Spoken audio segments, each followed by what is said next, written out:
પહેલા મુદ્દાની વાત કરીએ તો સુરતના લસકાણા સ્થિત સ્વામિનારાયણ મિશન મંદિરમાં સાધુ પ્રિયદર્શન સ્વામીના રહસ્યમય મૃત્યુએ અનેક સવાલો ઉભા કર્યા છે। પ્રાથમિક તપાસમાં વધુ પ્રમાણમાં ઊંઘની ગોળીઓ લેવાથી આપઘાતની આશંકા વ્યક્ત થઈ રહી છે, પરંતુ ઘટનાને લઈને વિવિધ સંભાવનાઓ પર ચર્ચા તેજ બની ગઈ છે। માનસિક તણાવ, આંતરિક દબાણ, આરોગ્ય સંબંધિત સમસ્યાઓ અથવા વ્યક્તિગત કારણો જેવી બાબતો તપાસના કેન્દ્રમાં હોઈ શકે। બીજી તરફ સ્વામિનારાયણ સિદ્ધાંત હિતરક્ષક સમિતિએ ઘટનાને શંકાસ્પદ ગણાવી નિષ્પક્ષ અને ઊંડાણપૂર્વક તપાસની માંગ કરી છે। 20 દિવસ સુધી હોસ્પિટલમાં જીવન મરણ વચ્ચે ઝઝૂમ્યા બાદ સ્વામીના નિધનથી હરિભક્તોમાં પણ ભારે આઘાત ફેલાયો છે। હાલ પોલીસ દ્વારા અકસ્માત મોતનો ગુનો નોંધી પેનલ પોસ્ટમોર્ટમ સહિત તમામ પાસાઓની તપાસ હાથ ધરાઈ છે। પોસ્ટમોર્ટમ અને ફોરેન્સિક રિપોર્ટ બાદ સાચું કારણ બહાર આવશે કે આ ખરેખર આપઘાત હતો કે પાછળ કોઈ અન્ય કારણ જવાબદાર છે। અને આ સમાચારથી હવે ક્યાંક ને ક્યાંક જે હરિભક્તો છે તે લોકોમાં આઘાત હવે ફેલાઈ ગયો છે, કારણ કે 20 દિવસ પહેલા જે સ્વામી દ્વારા પ્રિયદર્શન સ્વામી દ્વારા ઊંઘની દવાઓ ખાવામાં આવી હતી, તે બાદ હવે 20 દિવસની સારવાર બાદ તેમને દમ તોડી દીધો છે અને તેમના મૃત્યુને લઈને અનેક પ્રશ્નો ઉભા થઈ રહ્યા છે અને ખાસ કરીને એક એવો પ્રશ્ન ચર્ચાનો વિષય બન્યો છે કે આ આત્મહત્યા છે કે પછી હત્યા છે। આના દ્વારા હવે પોલીસ દ્વારા તપાસની માંગણી પણ કરવામાં આવી છે અને નિષ્પક્ષ તપાસ થાય તેવી માંગણી કરવામાં આવી છે। અને આજ મુદ્દે આપણી સાથે ચર્ચા કરવા માટે ફરિયાદી ઘનશ્યામ પટેલ જોડાઈ ગયા છે। ઘનશ્યામભાઈ, શું સ્વામી કોઈ માનસિક તણાવમાં હતા કે કેમ? કારણ કે જે પ્રમાણે તેમને દવાઓ ખાઈ લીધી છે, ઊંઘની દવાઓ ખાધી હતી, તે બાદ તેમનું મોત થયું છે।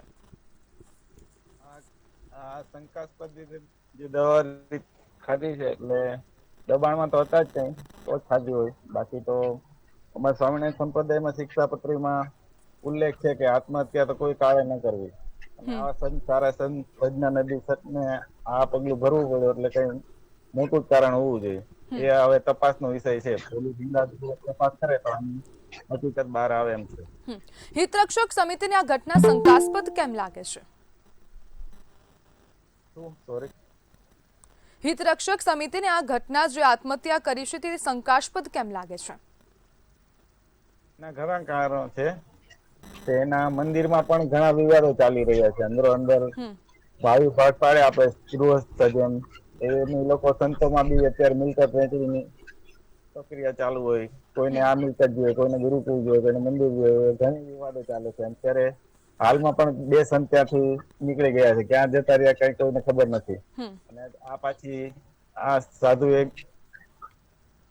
આત્મહત્યાનો પ્રયત્ન આત્મહત્યા કરી લીધી, એટલે ઘણા શંકાને દાયરા છે। એમાં શું અંદર ચાલતું એ બધી હકીકત તપાસનો વિષય છે, એટલે અમે અરજી કરી પોલીસમાં કે આની ઊંડાણપૂર્વક તપાસ કરવામાં આવે। ઘનશ્યામભાઈ, આ આત્મહત્યા છે કે પછી હત્યા? આ તો હવે તપાસનો વિષય છે। હવે આપણે તો અત્યારે તો શંકાસ્પદ સ્થિતિ લાગે છે એટલે જ અમે સીસીટીવી ફૂટેજ માંગ્યા છે। એના કોલ ડિટેલ, મોબાઈલ ડિટેન કરીને એમાં શું શું હકીકત ચેટ, એની વોટ્સએપ ચેટ શું છે, બધી ડિટેલ લેવાની પોલીસને અરજી કરી છે। હવે કેવી રીતે તપાસ આગળ વધે છે એ રીતે જોઈએ છે। ઘનશ્યામભાઈ, સીસીટીવી ફૂટેજ મળ્યા છે કે કેમ પોલીસને?